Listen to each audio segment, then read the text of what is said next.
Welcome back, everyone. So, today we're talking about a movie I'm very excited to talk about. Happy Death Day to You. It's a sequel to the original Happy Death Day that I did a review on a few days ago.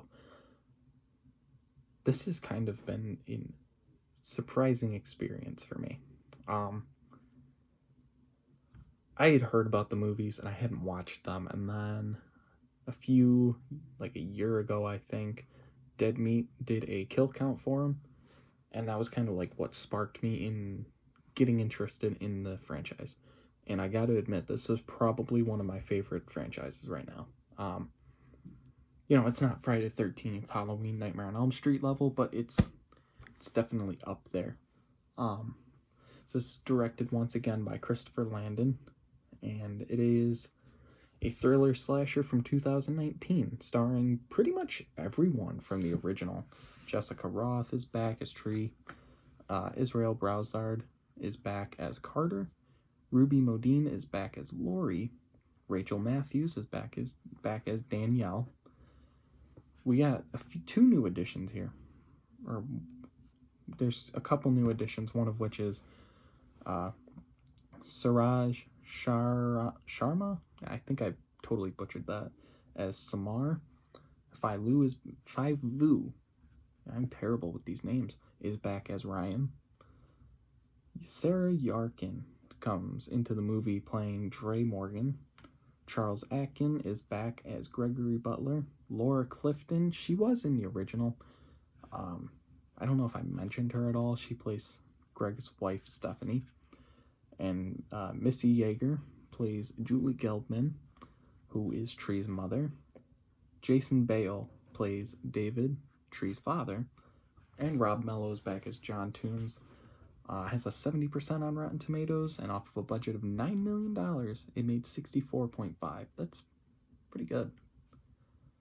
And yes, it's just basically a rehash of the first movie. It checks a lot of those boxes as it goes along.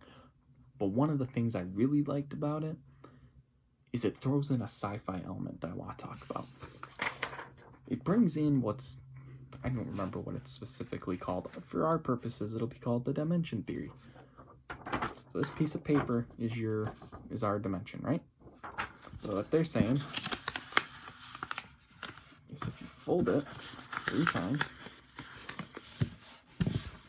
fold it in half. Now that things aren't going to be even because I just kind of did it really quickly. Take a pencil. Maybe.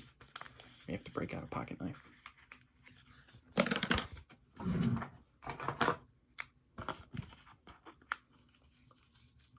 Yeah, there we go. There we go. All right. So,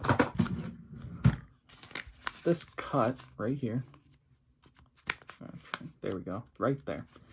That is the moment that the time loop begins for Tree on her birthday.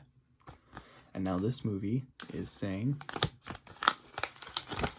what if it happened in 6 other dimensions?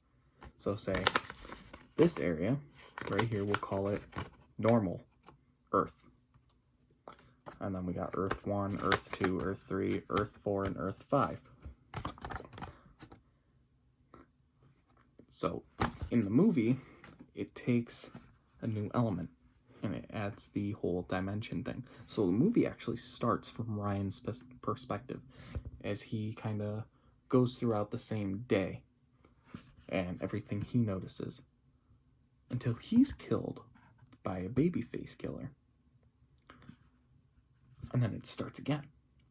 But in a twist, he realizes this is like a serious case of deja vu. And Tree's like, she kicks right into action. They discover that the babyface killer is actually a different dimension's Ryan. So here's regular Earth Ryan. Earth 1 Ryan has come over into regular Earth to try and kill that Ryan and take his place. Not because of anything sinister, but because he's trying to fix the time loop that's been created because now there's 2 of them. By doing this, they do try to fix it without, murder. And it gets messed up, and it actually sends Tree into an alternate dimension. In this dimension, her mom's alive, not dead. And that was something I forgot to touch on when I covered Happy Death Day, was Tree's mom is dead. I think it's like cancer or something, you know, a typical movie trope, mom dies of cancer. So she has this relationship with her dad where she doesn't really talk to him to try to avoid having to deal with her mom's death.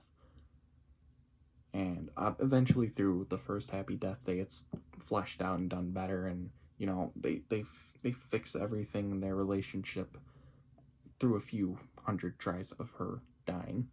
But in this one, so Tree goes back to her birthday in a different dimension. In that dimension, well, we'll say it's Earth. I forgot if this was 2 or 3. 2 or 3. Let's say 3. In Earth 3 here, now Carter is with Danielle.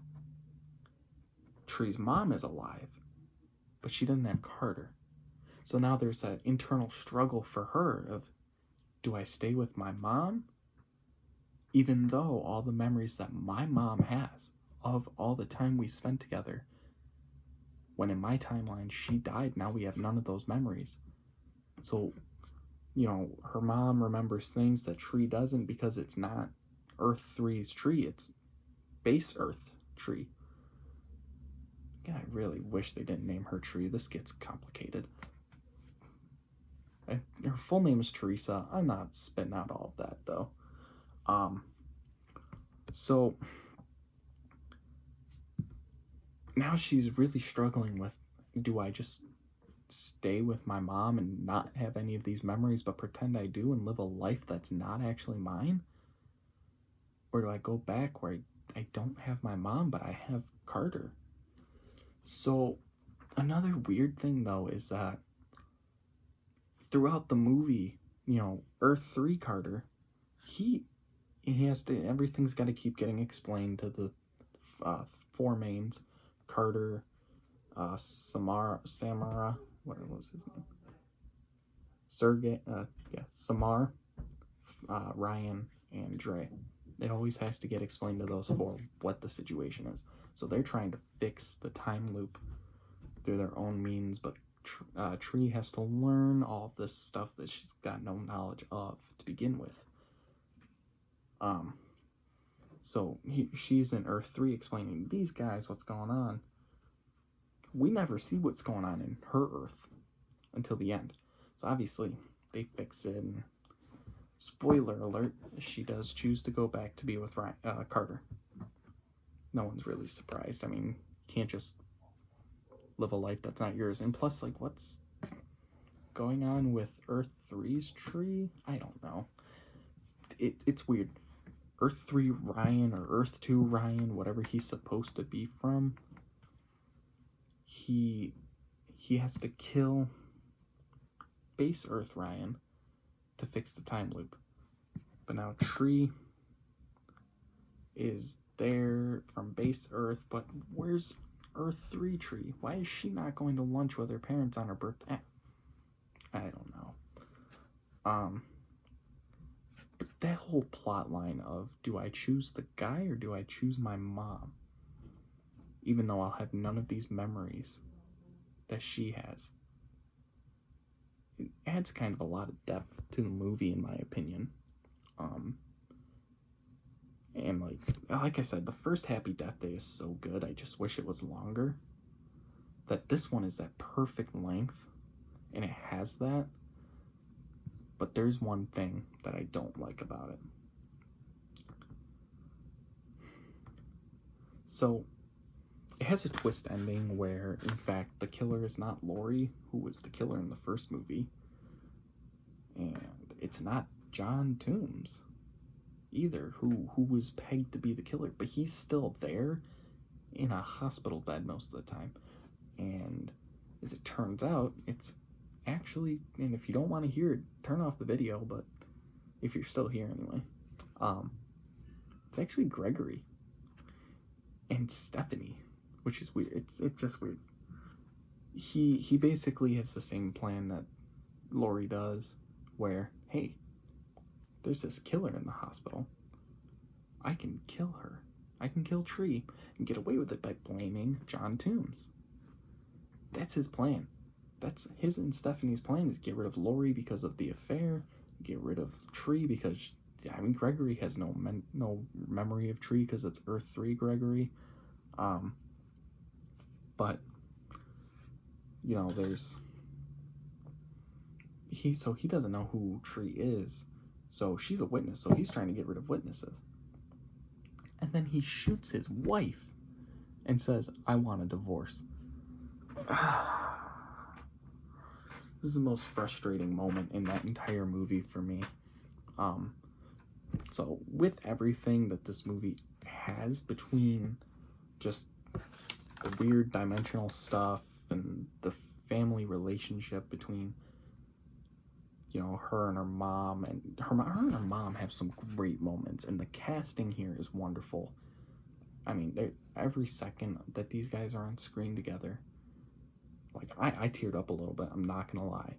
You know, it's emotional, man. But I guess if you've seen the movie once already and then go and watch it, you're like, I already know what she's gonna do. Quit pulling on my heartstrings. But never seen it, so it's my first time watching it, so I was like, mind blown.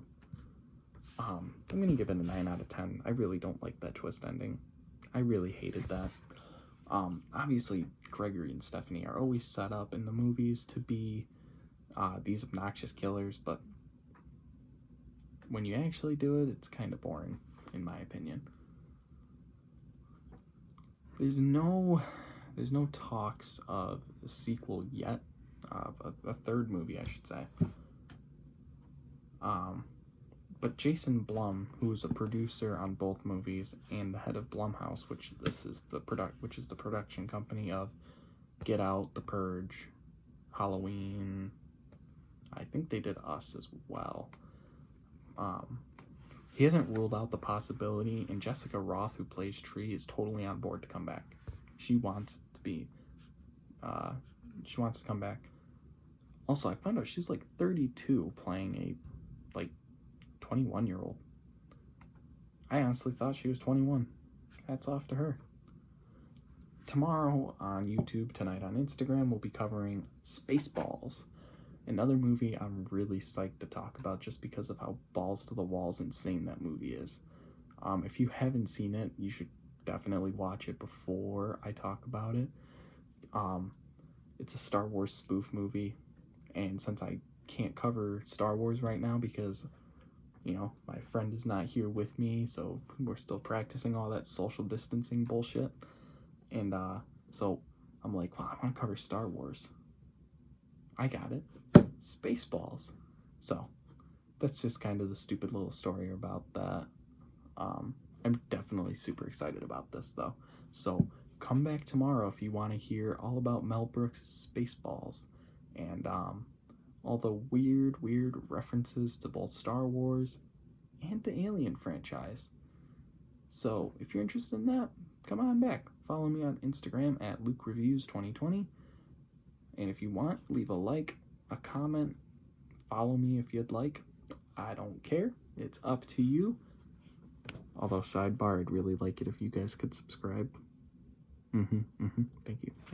That's me thanking you in advance for subscribing, and because I found out that I'm not going back to work at all until the fall, so we're gonna be here a while, guys. This is gonna be a wild ride for the next fucking 4 months, so it'll be dope.